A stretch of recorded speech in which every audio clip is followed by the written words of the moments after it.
પાઠ 6 લેખણ ઝાલીનો રહી. ગુજરાત અને સૌરાષ્ટ્રના સીમાડાને અડીને ભાલ અને કન્નેર પંથક પાઘડીપણે પથરાયેલા છે.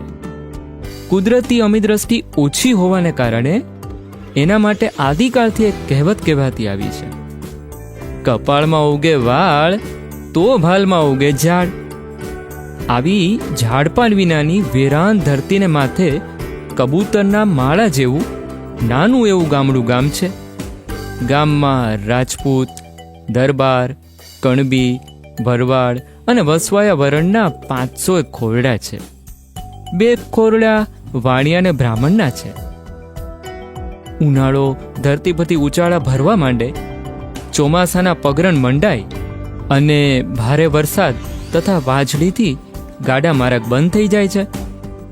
મૌર્ય ગામના ખેડૂતો તાલુકા મથકે હટાણું કરવા જતા અને 3-4 મહિના ચાલે એટલી જીવન જરૂરિયાતની, ખેતીની અને ઘર વપરાશની સટર પટર ચીજ જણસોની ખરીદી કરી ઘરમાં સંઘરી રાખતા એ સમયની આ વાત છે. મહેનત મજૂરી કરી 2 પાંદડે થયેલા કહળસંગ ગાડું છોડીને ધંધુકે હટાણું કરવા ગયા છે. સુલેમાન ઘાંચીની ઘાણીએથી 2-3 ડબ્બા તલના તેલના, મોદીની દુકાનેથી દેશી ગોળની ભેલીઓ, દાળ, ચોખા, મીઠું, મરચાં, લસણ, ડુંગળી અને બટેટાના કોથળા ને બીજું આઘું પાછું ખરીદ કરી ગાડામાં મૂક્યું. રાંઢવાનો ભરડો લઈને ગાડું ગામના માર્ગે વહેતું કર્યું. ત્યાં 2 મણ કપાસિયાનો કોથળો માથે મૂકીને પવનના વંટોળિયાની જેમ વહ્યા આવતા હરકચંદ શેઠે સાથ દીધો. એ કળહસંગભાઈ, ઘડી 7 બળદિયાને તાણી ઝાલો ને, આ કપાસિયાનું બાચકું ઘર લગી લેતા જાવ ને. હરકચંદ શેઠ, બળદિયાના ગજા ઉપરાંતનો ભાર આજ ગાડામાં ભર્યો છે, એમાં તમારો કપાસિયાનો કોથળો ક્યાંથી હાલશે? ભાઈ સાહેબ, કપાસિયા ભરીએ કોઠી થોડી ફાટી જાય, ભલા થઈ આટલું બાચકું લેતા જાવ. હરકચંદ શેઠ, એ હરકચંદ શેઠ, ગામમાં હાટડી માંડીને બેઠા છો તો માલ લઈ જવા આટલું ગાડું ભાડે કરી લેતા હોત તો નરી વાણિયા વિદ્યા જ વાપરો છો.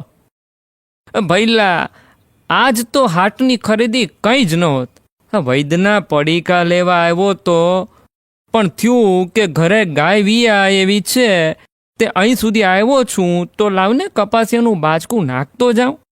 ગાડાવાળા કોઈને કોઈ હરીને લાલ મળી જ રહેશે. શેઠિયા, તમે નેવાના પાણીએ હાથ ધોવો છો ને, કાયમ મફતિયું કોણ લઈ જાય? કોક દી નાણા ભીડ હોય ને ઉછીનું ઉધાર લેવા આવીએ ત્યારે તો હાટડીએથી હેઠા ઉતારી દ્યો છો.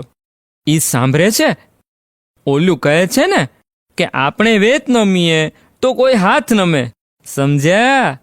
કહળસંગભાઈ, ઉધારે તો આખી હાટડી લઈ દેવી, પણ વખતસર ચોપડા ચોખ્ખા કરવા જોવી ને. 3 વરસ લગી નાણાં ભરો નહીં ને ઉઘરાણી કરીએ ત્યારે આંખો કાઢો, એમ હાલતું હશે? અમારી એ આગળ પેટ છે ને. આ સાંભળીને કહળસંગે મનમાં ગાંઠ વાળી કે વાણિયો આજ માંડ ઘાયે ચડ્યો છે. આજ ઈને ધોળે દાડે તાળા ન દેખાડું તો મારું નામ કહળસંગ નહીં. ગાડા ઢોકળો આવીને હરકચંદ વાણિયો ગાડામાં કોથળા નાખવા જાય છે. ત્યાં તો બળદોને ડચકારો કરીને કહળસંગે ગાડું હાંકી મૂક્યું. મોરી ગાડું ને વાહે હરકચંદ શેઠ બજાર સોસરવા થઈને છેક ગામની ભાગોળે આવ્યા. શેઠીએ રાડ ભાઈ, એ કહળસંગભાઈ, એ કહળસંગભાઈ, ઘડી વાર બળદોને તાણીને ચાલું ને, માથે 2.5 મણનો ભાર છે, ઈ તો જુઓ. શું કરું શેઠ, આ સંઘિયા બળદિયા બેઉ પાણીવાળા છે. ઘર ભણી વહેતા થયા પછી તાણી ઝાલ્યા રહેતા નથી. એમ કહેતા કહળસંગે ગાડું ગામ ભણી હાકી મૂક્યું. હરકચંદ શેઠ ઢીલા પગે ને વીલા મોઢે કરામતી કહળસંગના ગાડાને જતું જોઈ રહ્યા. બળદ તાણી ઝાલ્યા રહેતા નથી. ઈ વેણ ચતુરવાણિયાના મનમાં ક્યાંય સુધી ઘૂમરીઓ લઈ રહ્યા. એમને ભીત સોસરવું સૂંઝ્યું કે કહળસંગે નરા તાર દાંડાઈ કરી છે. પછી એમનાથી બબડી જવાયું. મહાળા રાજપૂતે કરી છે ને કંઈ? કપાસિયાનો કોથળો માથે લઈને હરકચંદ ભાંગેલ પગે બજારમાં પાછા ગયા. આ વાતને માથે થઈને વરસેકના વાણા વાઈ ગયા. પણ મદારીના કરંડિયામાં સાપ જેમ ગૂંચળું વાળીને પડ્યો રહે એમ આ વાત એમના લમણામાં રહી ગઈ. એવામાં કુદરતને કરવું તે કહળસંગના બાપુ ગુજરી ગયા. ગામમાં કોઈ ભણેલું ન મળે. કોઈનો કાગળ આવ્યો હોય તો હરકચંદની હાટે વંચાવા જવું પડતું. ઉજ્જડ ગામમાં એરંડો પ્રધાન. ગામ આખું અંગૂઠા છાપ. એટલે હરકચંદનો ભાવ પૂછાય. કોઈના દસ્તાવેજ લખવા હોય, ખાતું પાડવું હોય કે સારા ભલા અવસરે કંકોત્રી લખવી હોય કે માઠા પ્રસંગે કાગળ લખવાના હોય તો હરકચંદ શેઠ શરમના માર્યા કામ કરી દેતા. કહળસંગે હરકચંદ શેઠને 2 હાથ જોડીને કાળોતરીના કાગળ લખવા બોલાવ્યા.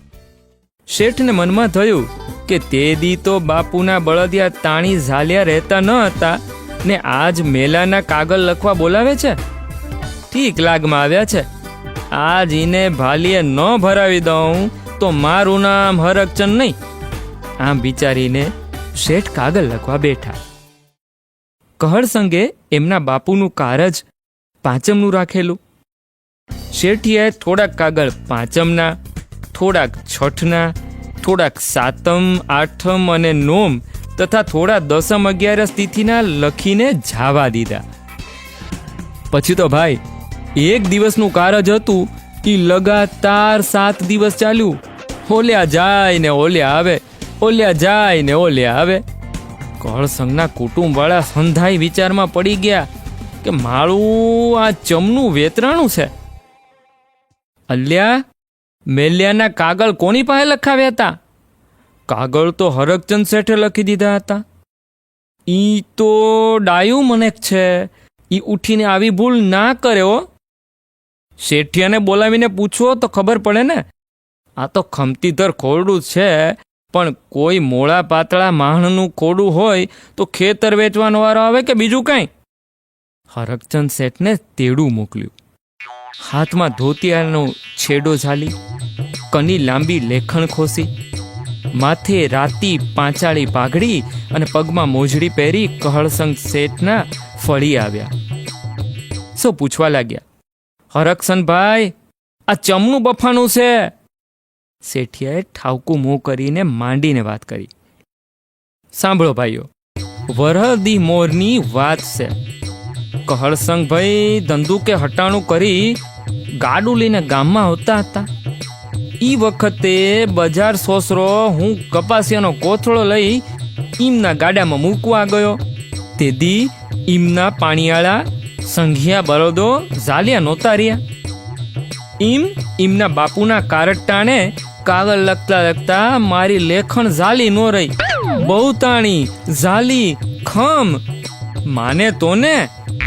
વાતડાયા અનુભવીએ કહ્યું, હરકચંદ શેઠ, મૃત્યુ તો વહેલું મોડું સૌ કોઈનું આવવાનું છે, પણ મોતનો મલાજો જાળવવામાં આપણી માણસાઈ છે. એ પછી સંધાએ કહળસંગને પણ ઠપકો આપ્યો. શરમની મારી એમની આંખો ભો ખોતરવા માંડી. વાઢ કાન ને આવે સાન. તે દીથી કહળસંગની અક્કલનું તાળું ઉઘડી ગયું. આજની ઘડી ને કાલનો દી.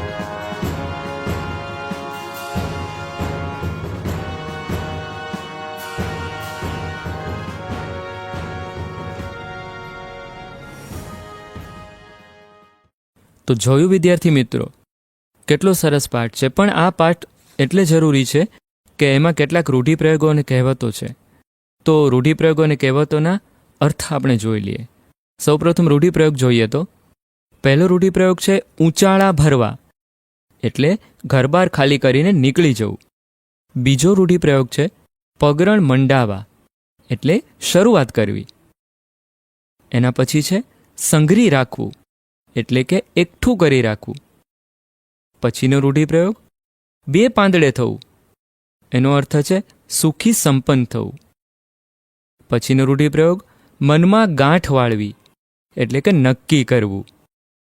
પછી રૂઢિપ્રયોગ આવે છે દાંડાઈ કરવી, કામચોરી કરવી અથવા આળસ કરવું. એના પછી રૂઢિપ્રયોગ આપણે જોયો વહાણા વાઈ જવા, એટલે કે સમય જતો રહેવો. પછી આવે છે લમણામાં રહી જવું, એટલે કે યાદ રહી જવું. ત્યાર પછી આપણે જોયું લાગમાં આવવું, એનો અર્થ થાય છે તક મળવી અથવા બરાબર કબજામાં આવવું. ત્યાર પછી રૂઢિપ્રયોગ આપણે જોયો તેડું મોકલવું, એટલે કે નોતરું મોકલવું અથવા બોલાવવું. અને છેલ્લે આપણે બે રૂઢિપ્રયોગો જોયા, એમાં પહેલો છે ભો ખોતરવા માંડવું, એટલે નીચું જોઈને ઊભા રહી જવું. અને અંતમાં અક્કલનું તાળું ઉઘડવું, એટલે કે બુદ્ધિ આવી. આ જ પ્રમાણે આપણે 4 કહેવતો જોઈ, એ કહેવતના અર્થ પણ જોઈ લઈએ. પહેલી કહેવત જોઈ કપાળમાં ઉગે વાળ તો ભાલમાં ઉગે ઝાડ. એનો અર્થ થાય સાવ ઉજ્જડ, જ્યાં ઝાડપાન જોવા ન મળે. બીજી કહેવત જોઈ આપણે વેત નમીએ તો કોઈ હાથ નમે. એનો અર્થ થાય થોડું એ માન આપીએ તો સામેથી વધુ માન મળે. ત્રીજી કહેવત આપણે જોઈ ઉજ્જડ ગામમાં એરંડો પ્રધાન. એનો અર્થ થાય છે બહુ સારી વસ્તુ ન મળે ત્યાં સુધી ઓછી ખરાબ પણ સારી ગણાય. અને અંતમાં જોઈ કહેવત એ છે વાઢ કાન ને આવ્ય સાન. એનો અર્થ થાય અનુભવે બધું સમજાય.